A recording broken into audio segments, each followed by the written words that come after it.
ধন্যবাদ।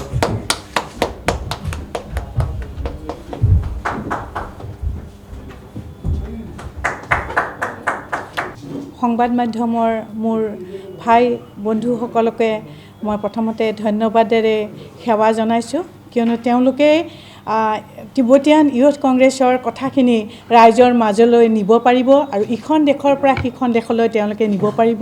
গতিকে তেখেতসকলক প্ৰথমতে মই বহুত ধন্যবাদেৰে সেৱা জনাইছোঁ। এতিয়া কথা হ'ল, মই ভাৰত তিব্বত সহযোগ মঞ্চত মই নেশ্যনেল এক্সিকিউটিভ হৈ কাম কৰি আছোঁ। 1992 চনৰ পৰা আমি 5 মে'তে আমি তিব্বতীয়ান মানে দালাই লামাৰ হকে কাম কৰাৰ কাৰণে আমি আমাৰ মঞ্চ গঠন কৰা হৈছিল আৰু তেতিয়াৰ পৰা আমি তিব্বতীয়ান মানে গোটেই মানুহখিনিৰ হৈ আছোঁ আৰু এইবিলাক আমাৰ উত্তৰ পুৰুষ মানে তিব্বতীয়ানৰ উত্তৰ পুৰুষ, গতিকে আমাৰো উত্তৰ পুৰুষ, কিয়নো এওঁলোকে নিজৰ দেশৰ কাৰণে যিখিনি মানে ভাবি পেলাই মনস্থ কৰি পেলাই ওলাই আহিছে, আচলতে সঁচাকৈ শলাগ ল'বলগীয়া। কিয়নো নিজৰ দেশ নোহোৱা প্ৰতিজন মানে মানুহে গম পায় যে নিজৰ দেশত থকা মৰ্যাদাটো বা আনন্দটো কেনেকুৱা। কিন্তু তথাপিতো এনেকুৱা বহুত মানুহ আছে যিয়ে ভাৰতত আহি সকলোৱে খালি নাগৰিকত্বৰ কথা ভাবে, কিন্তু এনেকুৱা তিব্বতীয়ান মানুহখিনিক সেইকাৰণে মই মানে সদায় মানে ধন্যবাদ দিওঁ, প্লাছ মানে সন্মান জনাওঁ কি তেওঁলোকে তেওঁলোকৰ যিটো তিব্বতীয়ান কালচাৰ, সভ্যতা সংস্কৃতি বা ধৰ্মক জীয়াই ৰাখিবৰ কাৰণে ভাৰতবৰ্ষত ইমান সুন্দৰকৈ থকাৰ পিছতো নিজৰ কিন্তু কেতিয়াও আমাৰ ভাৰতবৰ্ষৰ নাগৰিকত্ব বিচৰা নাই। তেওঁলোকে আজিও আশা কৰি আছে যাতে তিব্বতত গৈ তেওঁলোকৰ সেই মানে ঠাইত তেওঁলোকে খুব সুন্দৰকৈ আকৌ এবাৰ তেওঁলোকে তিব্বতীয়ান মানুহখিনি জীয়াই থাকিব পাৰে দালাই লামা থকা অৱস্থাৰ পৰাই। গতিকে এইখিনিয়ে কথা।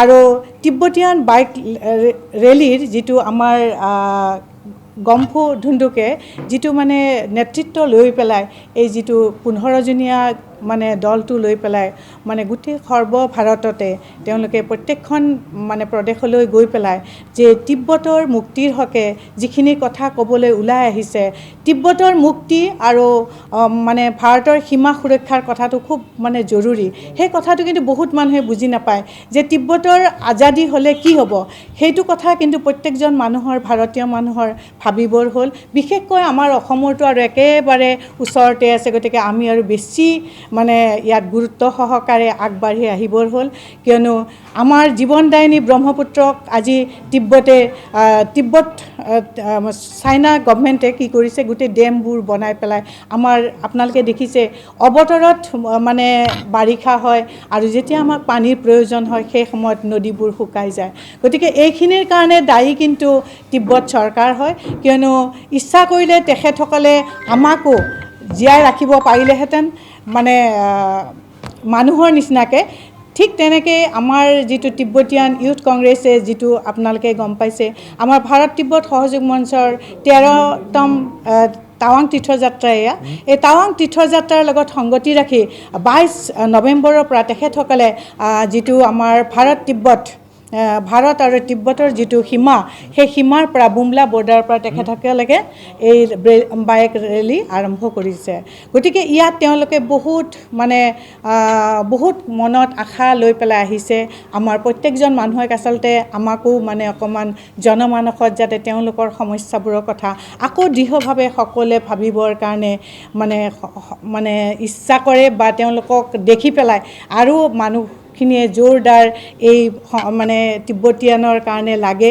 এইটো কাৰণে তেওঁলোকে ইমানজন মানুহ গোটেই ভাৰতবৰ্ষ জুৰি পেলাই তেওঁলোকে ওলাই আহিছে। ये जो बाइक रैली का यात्रा जो है हम तिब्बती युवा संगठन ने, तिब्बतन यूथ कांग्रेस ने हमने ऑर्गेनाइज किया है।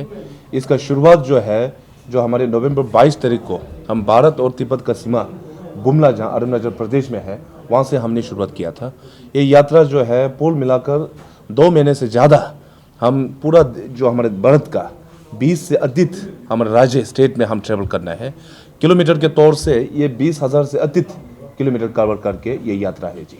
ये बाइक रैली में हमारे तिब्बतन यूथ कांग्रेस का अलग अलग 7 जगह में से 11 बाइकर्स जुड़ा हुआ है और हमारे central executive committee Tibetan youth Congress का हेडक्वार्टर ऑफिस में से हमारे जॉइंट सेक्रेटरी, मीडिया ऑफिसर, मैं 3 और हमारे एक मैकेनिक, कुल मिलाकर ये यात्रा में अभी 15 आदमी है।